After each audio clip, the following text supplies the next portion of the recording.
Hey legends, what an episode we have for you today. Tom Mitchell, Collingwood Premiership player, joins us. He goes into what was arguably trade of the year for a player point of view coming into the Pies.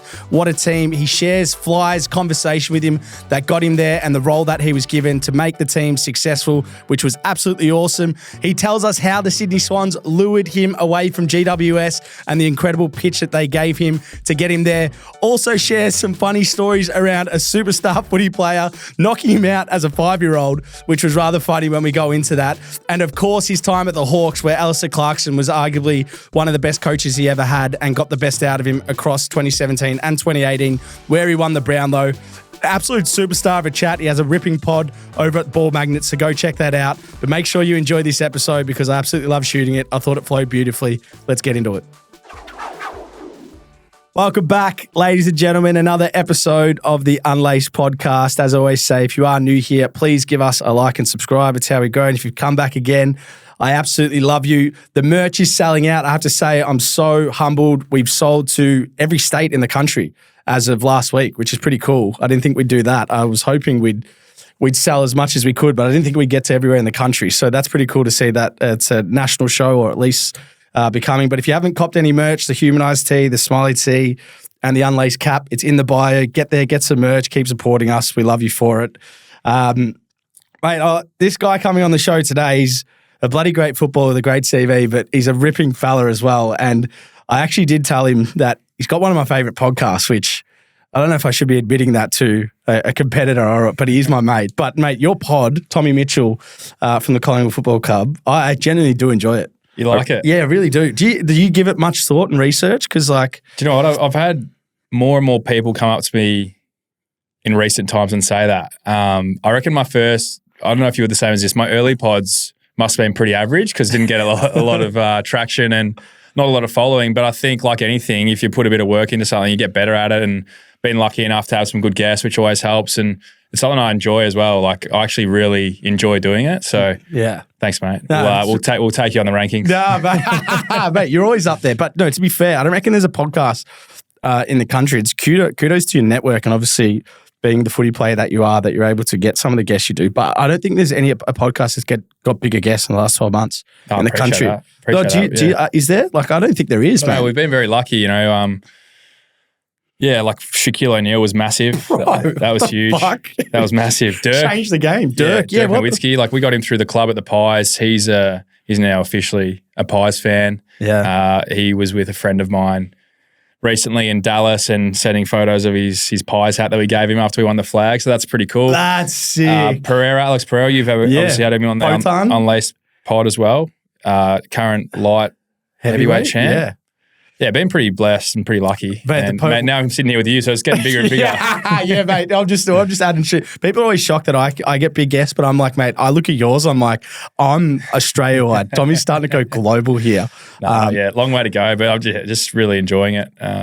We'll see where we go. Well, I do want to go into your off-season trip because there was rubbing shoulders of all rubbing shoulders. The definition came from your trip because you have Kyrie, Shea, Dame Lillard, like I'm sure they're all short engagements, but still, fucking pretty cool. No, they were short engagements, but 5 minutes with those guys of that caliber feels like an hour.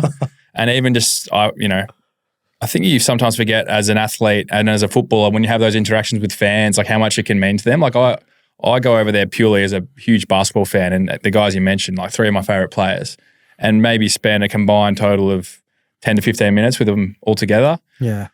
Didn't do any podcasting or anything. Would have loved to, maybe in years to come. But you just sort of hang on to every word that they say. It's just so interesting, their insight into their sport, and they're also always very interested in us and really? AFL. They think it's rugby. They got no idea what AFL is, so they can't work it out. They can't work out why we don't wear pads. But there was plenty of rubbing shoulders. I love. But you remember any specific words from any of them that kind of stood out? Because I assume it was more, "Hey, how are you?" But I'd be just interested to know what type of interest what they're asking about you and your career and stuff, if there was any. Yeah, it was very general chit chat. It was probably more small chat than anything amazing. Well, who was the best? Who was the best to watch live? Because you watch a few games. In your eyes, who was the one that kind of caught you by? SGA. Yeah, he's having a big year, man. He's killing it. He's his step back, like he's so agile. One thing I did notice about all of them, so normally when you meet the American athletes, you go over there and you think these guys are freaking huge. Like they're, like Shaq, for example, like 7'1", would weigh 150 kilos, massive. What I noticed about SJ and Kyrie in particular, very thin and small, like height-wise, like obviously a little bit taller than me probably, but in terms of their weight, they must be in like the 70s, 80s. Like they're so lean and light. And I could see that up close to them. Yeah. And that's probably why they're so, like they've obviously got genetic gifts, but why they're both so agile on the court. Like they can turn on a dime, those two players in particular. So when I was standing next to them, it was actually the opposite. I was like, these guys are tiny. Oh, but in terms of like how thick they are. Like they're pretty skinny guys, but that's why they're so agile. Well, that's probably why they're durable. So they play a lot of, people underestimate how like much that would take on the body. 82 games a year. Crazy. Yeah, impressive, man. Yeah. It's great. Well, our friendship's blossomed over the last 12 months, particularly since you've come to the Pies. I'm your biggest fan, but I put my hand up. I didn't realize your dad was a footy player.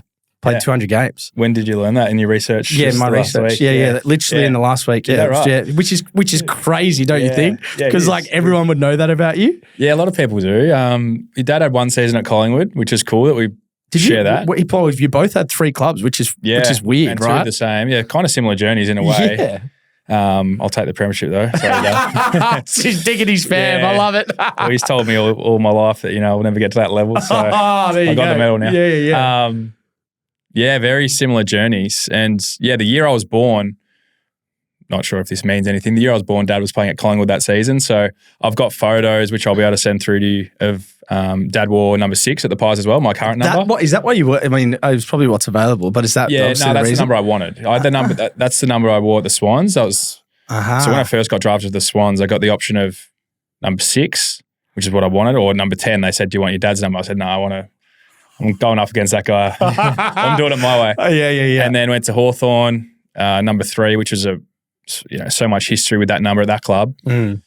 And then 6 was available at the Pies. I've always liked the number, and funnily enough, Dad wore 6 at the Pies the year he was there. And I've got baby photos from the first year of my life with like a Collingwood baby top on and number 6 on the back, which is cool. So Mum got them out when the trade went through. That's pretty cool, man. I've always wondered, like, I assumed when I picked that sort of research up about your dad, I was like, your upbringing, because one thing I've noticed about you is like you've got natural work ethic.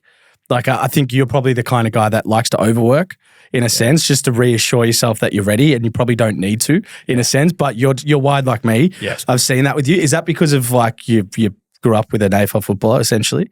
Yeah, I think we can relate. We're both very similar in that regard, and yeah, I think so. I think it's naturally ingrained. I think especially with my preparation for footy, like I don't know how much you retain as like a little kid, but like I still remember like watching Dad going off to footy, always training. My family's always very active, always going for runs. Like, yeah, obviously I've retained something to the point where, the young boys start on Monday. I haven't missed a session yet. Yeah, I know. I'm looking at that too. I'm seeing you running around doing backflips. Mate, I'm taking over the gymnastics. I just can't wait to get back into it. It's what I love doing. But as well, I know that, you get exposed if you don't put the work in. And I just never want to give myself a chance to not put the work in. So I've gone back early every single year of my career. I've never missed, which I don't know. I don't know if a lot of guys would do that, but it's just my way of knowing that when it comes to round 1, I've done the work. Yeah, it's like a mental tick off, isn't it? It's more that than like you could do the work. Physically, I don't need it, but it's mentally knowing, okay, I've got maybe a slight edge. Yeah, I understand that a lot. Yeah. So footy player, like, is that always what you wanted to be? I take it. Yeah, I reckon. Entrenched in footy. Yeah, so like if I go back to my really early years, Dad finished playing. I would have been about 3. Obviously, don't remember a lot, but then went straight into. He was the fitness coach at Carlton for 2 years, then the assistant coach at Carlton for maybe 6 or 7 years. So my whole childhood was, revolved around footy. Like I'd play Auskick, and then I'd play for my local team. Then I'd go watch Carlton play. I was a Carlton fan, and I'd interact with the players and sit in the locker room and hang out with them all. It's so cool. Yeah, there's a funny story actually. So there was a training session Carlton had. I would have been about 5 or 6 years old. They were training out at Waverley, so where Hawthorn train currently. So they obviously used to play a lot of footy out there.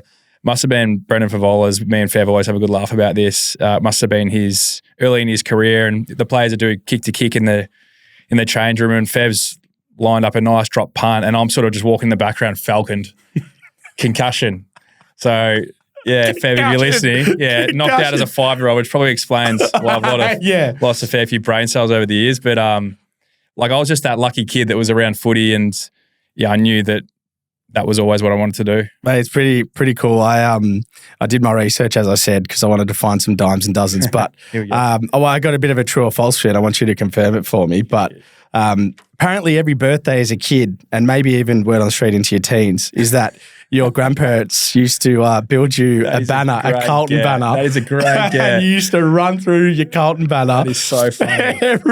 every birthday, which is amazing. Tells me that who's your source? I can't reveal my sources, mate. It's true. But yeah, that tells me, I'm like, now you're a Premiership player and a Brownlow medalist winner, which obviously you've spoken about a lot, and I'll go into a little bit around it as well. But mate, that you were built for it. You're running through banners. You've got that work ethic. If you found that is incredible work ethic. So kudos to you. But mate, that's true. I'd like to say it wasn't into my teens. It wasn't. It was until I was about 8, I reckon. Okay, all right. And a Carlton banner. My nana and pop would every year make me like a mini banner, and I'd made all my cousins and everyone line up. It was all about me. When it's your when you're a kid, it's your birthday. It's your day. Yeah, it's your day. So I made still everyone. Is, mate. Yeah, still is. Yeah. But great get. Yeah, I reckon until I was maybe a little younger, 7, but I'd have a banner made for me every year. That was my thing that I wanted for my birthday, and I'd run through the banner as if I was a Carlton player. It's so funny. Yeah. Good grandparents, man. I love that. I'll get you some photos of that as well. Yeah, that would be good. We'd love that. Braden will love that. We'll chop that up. Mate, what a ride the last 12 months has been. I think when we talk about like player trades and stuff, everyone always talks about it from like a club point of view, like the form when you look back after 12 months. But from a player point of view, like that, I think you've won out. Like trade of the year, because of like you've gone straight from Hawthorn where you had a great time, and we'll go into that, but you've walked into a club where not only is it successful from a winning standpoint, but it seems like you're actually having more fun again. Yeah, spot on. Like I look at this year and compare it to every year of footy, and it's the most fun I've ever had in my whole footy career. Like I've just enjoyed it. Yeah, it's just such a credit to the club, really. Like, I've just landed in such a great spot, and just so fortunate and grateful to be a part of it. And it honestly takes you back to your younger days of when you're playing school footy. Like they're some of my funnest memories, or junior footy for Ashburton Junior Footy Club. That joy and the reason why you start playing sport, I've had that again this year. I don't know how that came about. It's weird, clearly, isn't it?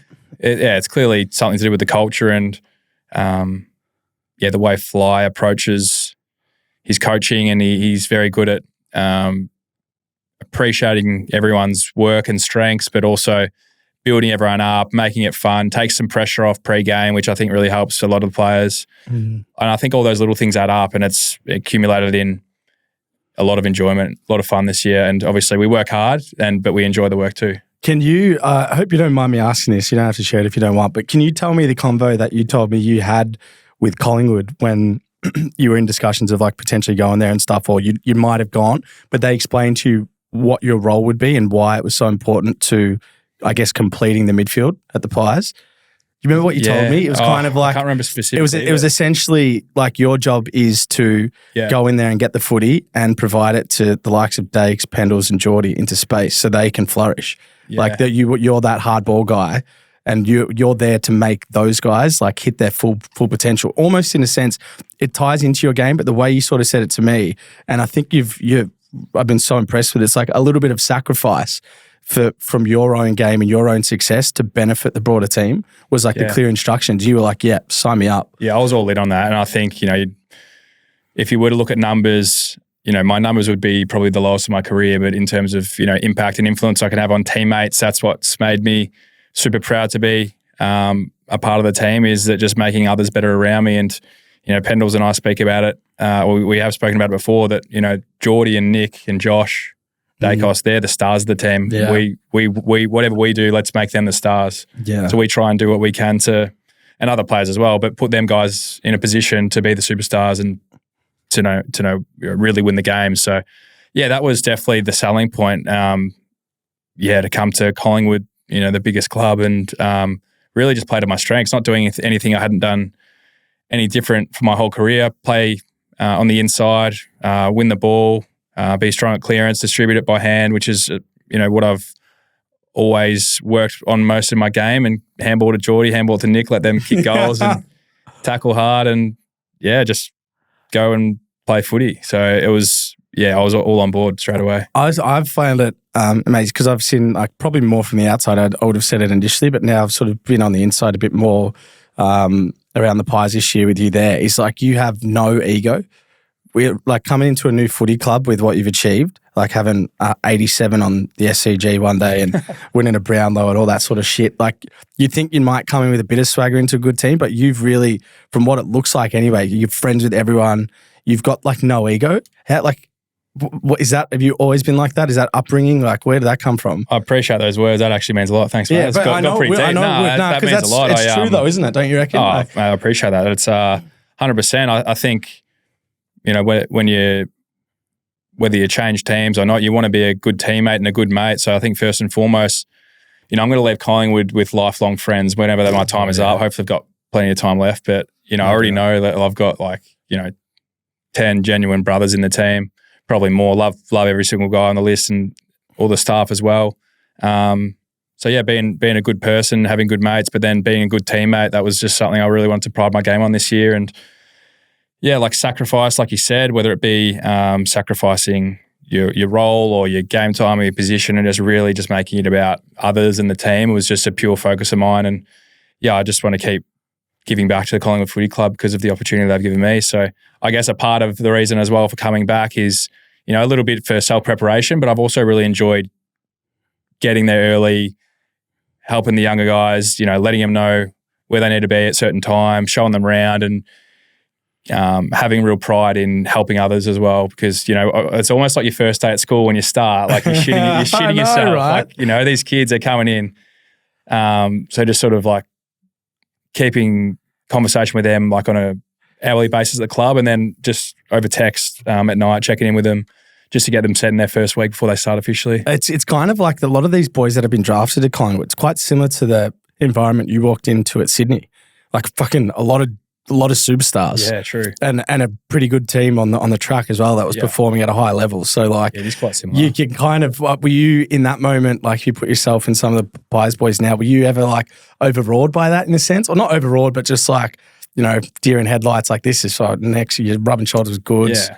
It's intimidating for sure. Like, you know what I mean? It's a lot. Like even last year it was intimidating. Like a mature player been around for over 10 years, and then you walk in and you meet Steele Sidebottom and Pendles and Howie, and it's like, shit, like these guys are bloody good players, and I've looked up to them from afar. So, you can imagine as an 18-year-old, that's enhanced even more. Yeah, you mentioned some players. I always like to know when you go into a new club, because you played against the Pies heaps for 10 years of your career before you went there, but was there any players or player that you were surprised by up close, like how good they were? Yeah, a couple.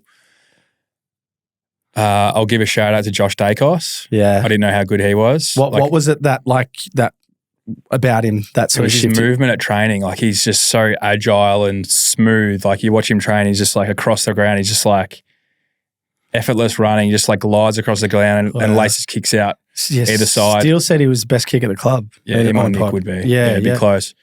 Geordie, didn't know how good he was as well. Yeah. Obviously, he's a good mate of both of ours, but like he's looking fit at the moment. He's looking fit. We'll give him a shout. Yeah, we love that, mate. He's as fit as a fiddle. His legs are like his legs would like real define and stuff. We trained together this morning. He's looking good. Yeah.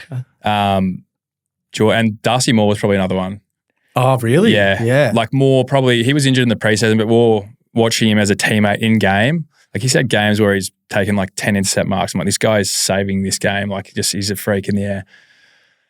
Yeah, they're probably the three. Obviously, we all know how good Nick Dacos is. Like, I think everyone knew that. But the ones that I was just like, well, I didn't actually realise how good these guys were. Like, I knew they were good, but then you see them up close, like, shit. It's different, right? Brazzy's another one. Yeah, Brazzy. As an athlete, like, I thought Brazzy was just like a cannonball.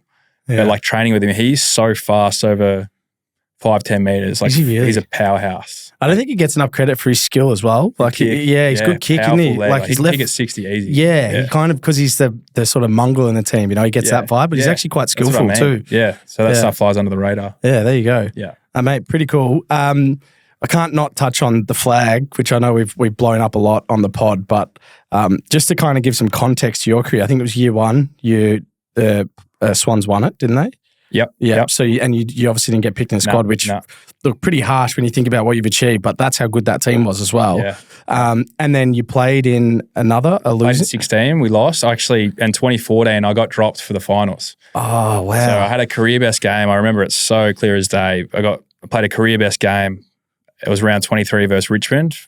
Played really well. Got dropped for the finals, and I was emergency for the grand final. So that killed me. I remember watching all the boys running out for the grand final. I had to watch in the stands. Then you go to 2016, and you're playing, and we're favourites in that game. So there's almost these like little opportunities on the way, which what makes this whole journey and roller coaster so special to finally get a premiership this year, because there's so many roadblocks and so many ups and downs, and then you get to grand final day and you get it done. It's like, holy shit, it makes it all worth it. Because I knew you'd played in a couple or you'd lost, but I didn't. The first year, I completely forgot about. I'm like, I wouldn't have played anyway. Like I was injured, but still, it's still a weird there. place. I still see that as an opportunity. Like you were there, you could have. Yeah, if everything fell into place, but I was injured. Did that make you sort of, just to go a bit left field of talking of the flag, but like with Johnny Noble and Tay Adams and those guys, did that make you kind of understand them? With sort of did. that. There's some really cool footage on the Ball Magnets channels. I don't think it's been released yet, but like it's funny, like your life lessons and how that teaches you empathy in a way. I actually, when we're doing our victory lap, I grabbed all the reserves guys together, and this wasn't to be seen doing it. Like no one's even seen the footage. It was just I knew exactly how those guys would have been feeling that moment. It wasn't as much the senior guys, like I think Tay and Dan were over. It was more like the really young guys that they're on the list, and maybe some of them aren't close, but you still put yourself in their shoes and you know how badly they want to be a part of it. And I think I just said, like, boys, I've been exactly where your shoes are, and I know how hard it is, and it sucks. And you're a part of it, but you're not really a part of it. That's how I used to see it. Like everyone tells you you're a part of it, but you don't really feel a part of it. But I just told them, like, boys, like I've been exactly where you are now. I know exactly how it feels. It's taken me 13 years to get to this moment right now. So like, hopefully you guys can experience this and put the work in. It was like a 15-second conversation with about 10 of the young boys.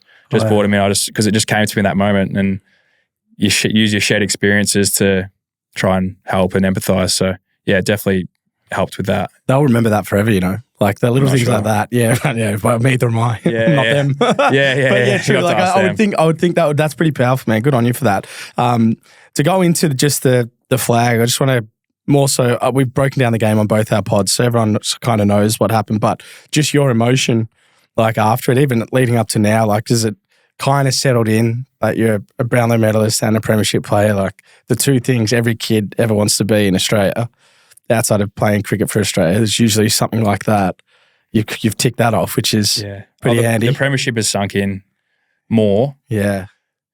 I think it sunk in when I was overseas and I was sort of away and just had some time to reflect and think. And because on the day, those words get thrown around a lot, like, has it sunk in yet? And I didn't really know what that meant. But like, you're just so entrenched in the day and celebrating whatever. But it's when you really sit back and you, I still watch little clips and things. Most of the time, Bruzzy's sending them through to like group chats, and so you get a bit emotional, like seeing some of the footage, like seeing your mates like so happy.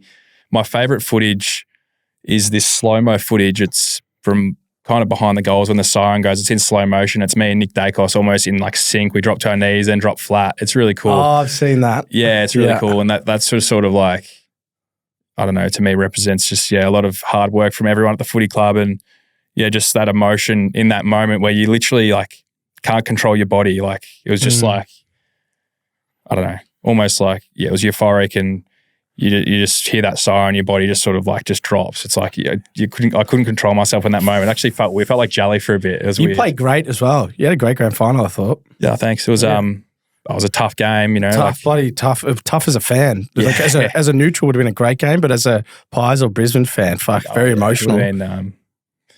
It would have been. It was just I think one of the best grand finals. Yeah, really. honestly. I need to go back and watch it really closely. Like it's always sort of been on the background and things like that. But I don't know, to have such a reasonably high scoring grand final with so many great goals kicked, iconic goals from both teams. and a game that goes down to the wire, 4 points on a day that's perfect, like blue sky, Wasn't not a it cloud in the just? sky, over 100,000. Like it ticks a lot of boxes. So Yeah. pretty special. Yeah, I learned a lot about that footy club around that celebration, just how close everyone was. It was pretty special to be a part You're of. in amongst a bit of it. Mate, I've told people I had 16 touches and 8 handballs. It's going up each month. Yeah, the way I celebrated, you think I'd had 20. You won the norm. Yeah, off field. Yeah, I messaged Steele like a month ago saying like, he goes, "What were your stats again?" And I said to him, he goes, "They've gone up, haven't they?" Well, it's a bit like Steele's goal. Every time you catch up with Steele, it started at 70 metres. It's about 83 now. Yeah, shout out to Rusty. That was one of our best episodes this year, honestly. The feedback on it was pretty special. Hey guys, just a quick pause in this episode to update you on some of the partners supporting the show.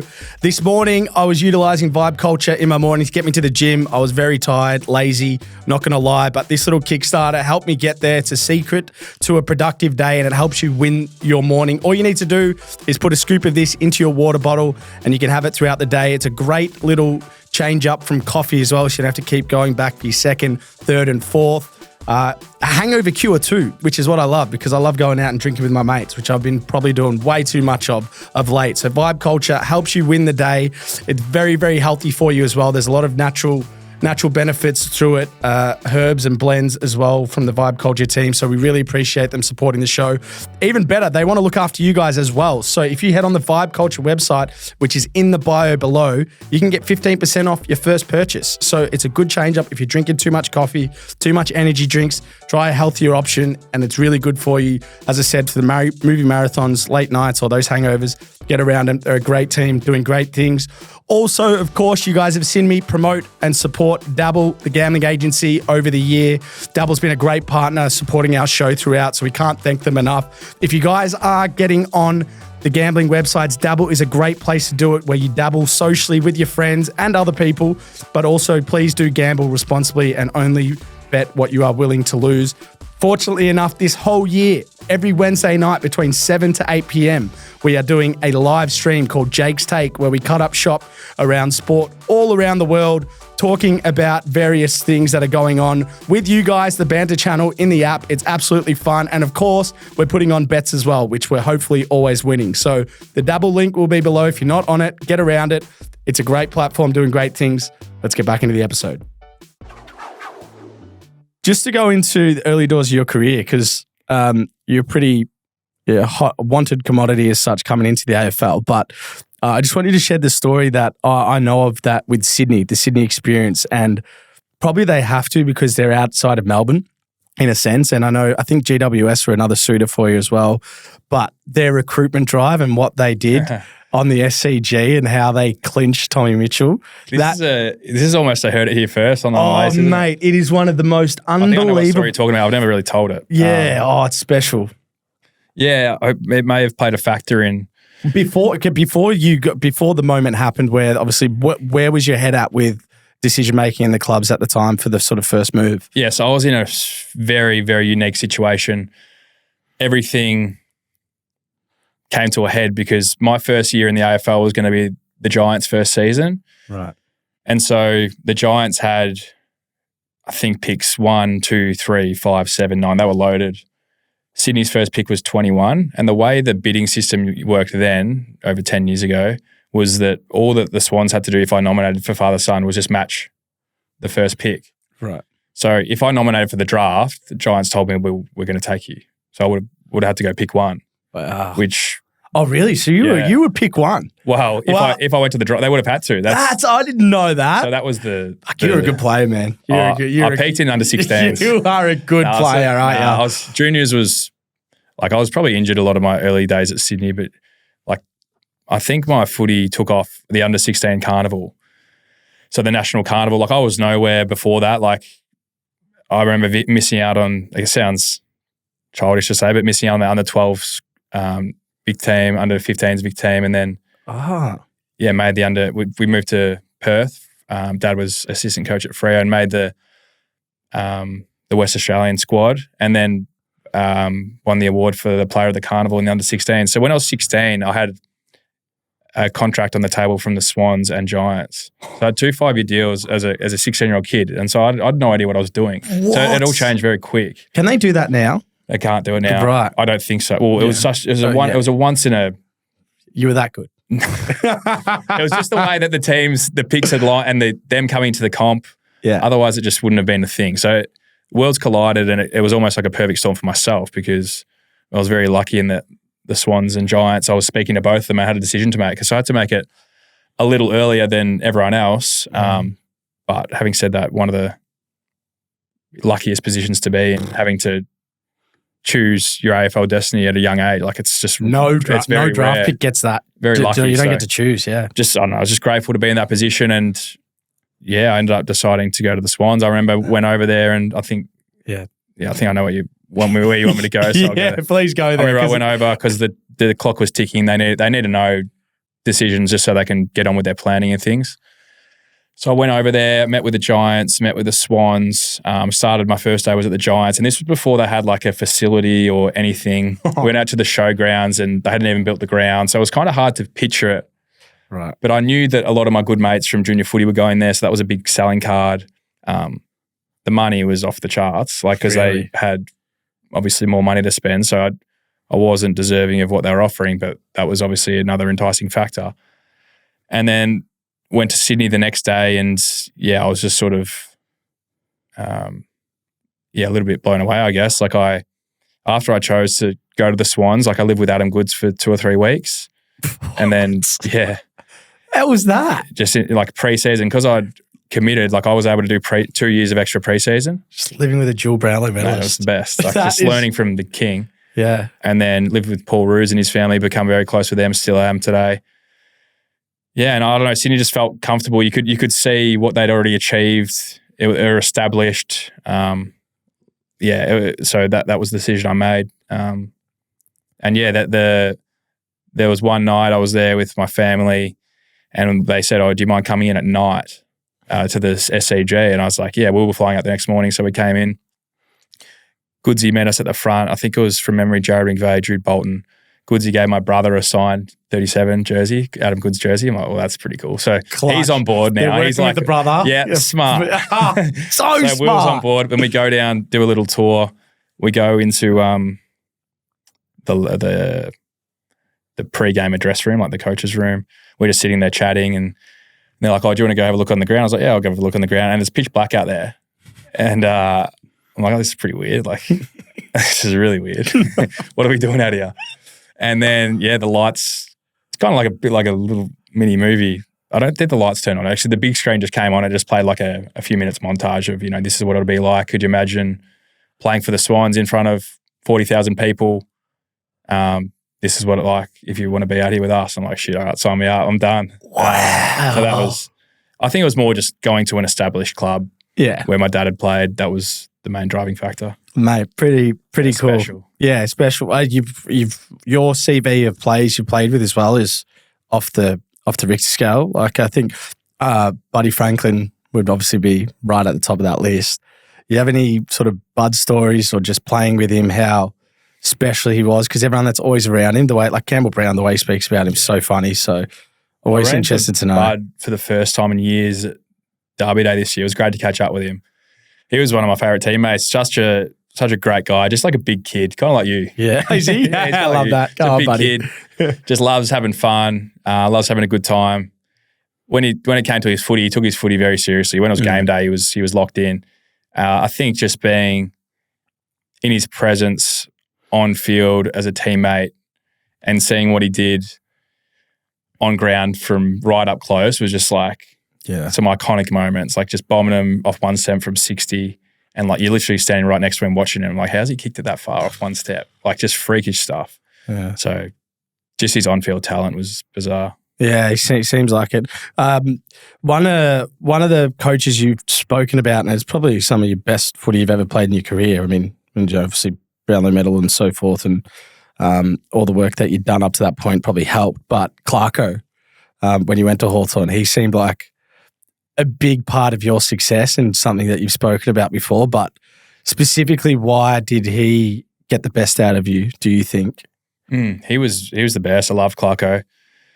Like I was in a position at Sydney where I needed a change and just needed some more opportunity basically. And he gave it to me and he just fully backed me in from day one, supported me through a number of things off field, which I think the great coaches do. They always support you. And I think he just really backed in my ability and I just took so much confidence from that and just went out and played footy and like my performance just improved heaps under him and he taught me a lot about the game itself and I owe a lot of my career going to another level because of him. Yeah, it was like almost just made sure you knew you were as good as you were. It's like just instilling the confidence. Yeah, confidence and just backing you in and reinforcing and if you do that time and time again, eventually like a lot of self-belief, but then you got your coach behind you. It's like, okay, I'm really, really believing this now. Yeah. He'd always build you up and it was exactly what I needed. 2017, 2018, they were probably two of your I think you come top couple in the Brownlow the year before you won it, didn't you? I think so. Dusty won it. Yeah. Then it was Dangerfield who was suspended. Oh, right. And so then you were me, so second officially. Second or third. Yeah, second officially. Depends how bad the knock was on Danger. I'll say second. Yeah, I'll take second. Well, so going in, because you went in 2018 at the favourite, I think, as well. So that would have been, I'm pretty sure sorry, not into the season, into the night. No, into the night. Yeah, into the night. The medal count, you were the favourite. And obviously you had some, I found out as well that because Sydney, you would have had some highs and lows, but you had 64 in the Neathville. Bro. Yeah, that was a good day. What is it that you're doing, and I'll touch on ball magnets, but what is it you're doing different to get so much footy? Like, because I get there's a mental you want it more, but like at the highest level, so does everyone.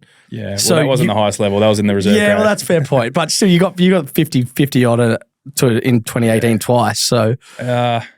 So is the question how do I find the ball? Well, just because I know mindset's important, but there's more to it than just that. Yeah, no, you're right. There is. So I would say you could break it down a few ways. There's that relentless desire to just keep going and to push yourself physically. That's definitely something. There's, I think, even bigger than that is reading the game. So, being able to understand your teammates' tendencies, your opposition players' tendencies. Little things like where does the team, when they take a kick out, where are they most likely to kick it? Where is the ruckman most likely to hit it? Seeing things before they unfold. So that's just simply reading the game, I guess, like reacting faster. Like I wouldn't say I'm fast, but I think I can see a play unfolding and move and react to an area quickly. That's probably been a strength over my career. So I think a combination of the drive, being really fit, like I was probably before I broke my leg was one of my absolute fittest. And then, just reading the game and just being really sharp. So probably a combination of those three things. Because I know you've got to get to a meeting after, but I do want to actually one day maybe get you back on to speak about the aspects around your broken leg, because what you went through should not be understated, how you're actually even able to play at the level that you play at, I think. Because it was a pretty fucking serious injury. Yeah. Have you done a leg? Have you done something like that? But I mean, I've been around blokes that have done ACLs and all that. So I see there's injuries and then there's life-changing ones. And that was a life-changing one, which comes back to the mindset of how you're able... Because, I think Hawthorn probably managed you really well through that period too, because that would have been tough. But I'll go into that another time. I just wanted to, quickly before we finish up, I'm going to give you a really hard question. I want to know the top 5 players you played with. Because you played with some ridiculous, but obviously some at their peak, some are beginning, some are towards the end. Top 5 over their duration, or is it like in the period of time I was playing when with you them, played when with I played them? with them? Yeah, like the blokes that you were just like, this guy is different. Shit. All right, this is tough. Yeah. Does that have to be in order? No, we'll make it easy for you. All right. Buddy Franklin. Yep. Obviously. Yeah. He was at the peak of his powers at the Swans, kicking goals from everywhere, kicking 80 plus goals every year. Played with him, he's a freak. Josh Kennedy, Sydney Swans. Wow. He was good one. So good at what he did. And he was like the guy I looked up to because he was like the player I wanted to be. Like, similarities with him, I guess. Yeah, but his clearance stuff in particular is just like so clean. You couldn't tackle him. He's too big for a mid. Yeah. He's just, he was great to play alongside. I played a handful of games with Cyril. But Cyril, mate, he's my favourite player ever. Yeah. What's he played? 10 years, 4 flags. Yeah. And just good ratio. See you later. So I played with, that was 2017. So he was a bit injured. But like he still did things in games there was this one game we played against West Coast, the MCG. I still remember it. I was front and centre to a contest. He took a hanger.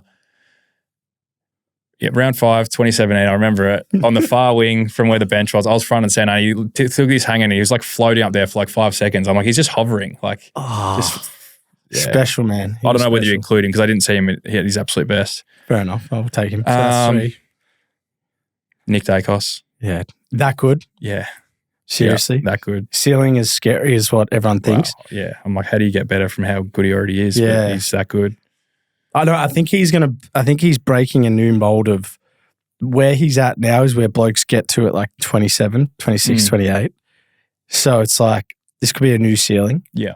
Which is going to pave the way for the next gen. Yeah. Like, it's scary, isn't it? Yeah, which is really scary. It's kind of like you look at the NBA and, you know, there's always this new prototype, like it's LeBron and it's KD, now Wembanyama. It's like, what's the guy in 10 years going to be? Like a 9-foot guy that can shoot from half court. Elon Musk creation or something. Yeah, I don't know. Yeah. Oh, like if I played with Pendles in his prime, that's what I know that. I know that. So, yeah. Wow, that's big. But maybe I might say Geordie. Geordie, yeah. Wow. Just because he does things that other players can't. He's like our Dusty Martin. Like he kicks goals from impossible angles, from distance. Yeah. Key moments, big games. Like, yeah, probably Geordie. I don't reckon he got enough credit for his year, to be honest. I know I'm biased, but like people know how good he is, but it was like, it was scary the year he had. Oh, yeah. Like, he was bloody on. You'll love that. Yeah. Final question before I give you the sort of famous podcast question we asked, but just quickly on ball magnets, because that's pretty special what you've created there. And for those that don't know what it is, Tommy can give you a little spiel on it, but it's something that I've never seen before. And I've been around sport a long time and seen a lot of things where, like, I just want to go into the why. You. Yeah. So the why originally was, we came up with the concept, myself, Paddy Cripps from Carlton, Lachie Neale from the Lions. Obviously, they're 2 superstar players. But we've always been close mates, the 3 of us. And we came up with a concept throughout COVID where, you know, footy players and kids and adults and everyone interested in footy couldn't get out and train and play with their team. So we're like, what sort of drills can we give that we're doing in our own time, and programs, running, weights, skills to give to people so that while they're training in isolation, they can still find ways to get better. That was the original concept. And then it's grown, you know, like the Ball Magnets podcast is something that I love doing as well. And we'll have to get you on as a guest. Yeah, we'll do one for one. I reckon we'd be great as like a co-host convo. I love that. Yeah, we'll come up with a mutual one. It'd be funny. And it's just sort of grown from there. So the Ball Magnets app is still free on the App Store, and it's purely just us uploading sessions and programs. For anyone that's interested in footy, anyone of any level can do it. And the whole thing is training and playing with your idols. So we'll put a link in the bio. Yeah. So for everyone, for those guys that are hearing this film want to check it out, we'll put a link in the bio so you can check it out, because it's pretty incredible, and the people affiliated, like, just unreal. And I feel like it's going to get more and more as well. So hopefully, hopefully we're expanding to more sports down the track, and it's a platform where everyone can go to learn from their favourite athletes in all sports. Beautiful. Now, the final one, resilience, drive, or ambition, where you test all 3 to successful people in business and sport. Out of those 3, which one do you think has been your sort of cornerstone through your career? Resilience, drive, and ambition. I'd say drive. Drive. Yeah, you've really driven, aren't you? I think drive. Well, they're all kind of similar. You've just won a flag and you're turning up day one with the kids at training. I mean, that says a bit, doesn't it? Well, probably says I'm a bit of a nuffy as well. Yeah, well, we know that. Maybe that's not what you want. I'd say probably drive. What would you say for you, out of interest? It was ambition. Now it's resilience. Because as a kid, I was ambitious. That was like everything. Yep. Like my goals were different, I feel, to a lot of people, or I genuinely believed they were going to happen. Yep. And then because I didn't hit them, then it's taken resilience to get back on my feet. Yeah, I like it. Yeah, I've thought about it a lot. Yeah, it's late. You've had a lot of sleepless nights thinking about that. Yeah, a lot of tears shed, mate. Mate, I admire, I really do. Your work ethic's one thing I've never spoken of with you, but I'll absolutely love it. I reckon you're going to do really good in life outside of footy too, mate. So thank you for coming on the show. We're going to have to get you back on at another point. We'll do it again. All right, guys. Thanks, We'll see you next week. Appreciate you tuning in.